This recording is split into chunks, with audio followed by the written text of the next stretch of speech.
André Farid Ramirez Lopez. De experiência tá hopi great, não assim hopi que é leuk, den cozinha, mas você é cozinamento hopi.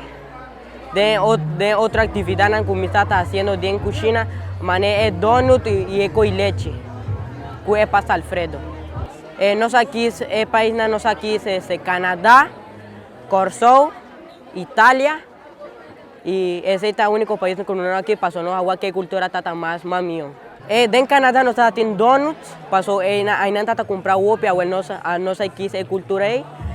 Italia pasó pasta Alfredo está un día más reconocido en Italia y con leche con la mucha de carso pasó ahí no está así y no compré más tanto.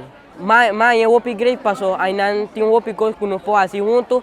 Mané trabajo de equipo y ayuda de otro. Ahora nos trabajamos juntos y no va a quedar así, ayuda a otro.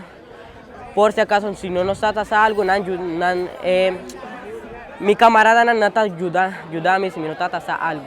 Mi nombre es Norfeili Nicole Bildsnijder. Mi clase es VMOK, anto mi tiende stress ayan. Na pro me, mi é moeilijk, mi querer que lo está más difícil. Pero eigenlijk estaba tan fácil, sí. Nosotros pasteche de Jamaican, ayame beef patties. E tem queijo anto com carne mula. So, vamos ter de harinha anto huevo, agua, oil, anto botin com mester suco com sal, anto botin mix nang.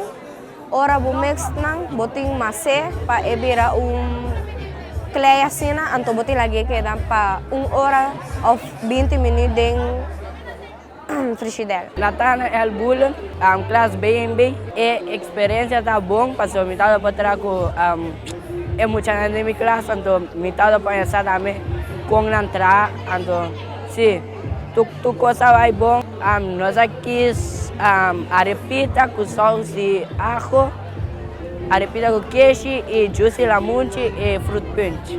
E arepita de República Dominicana, então juice lamunchi com fruit punch nós põe de boneiro.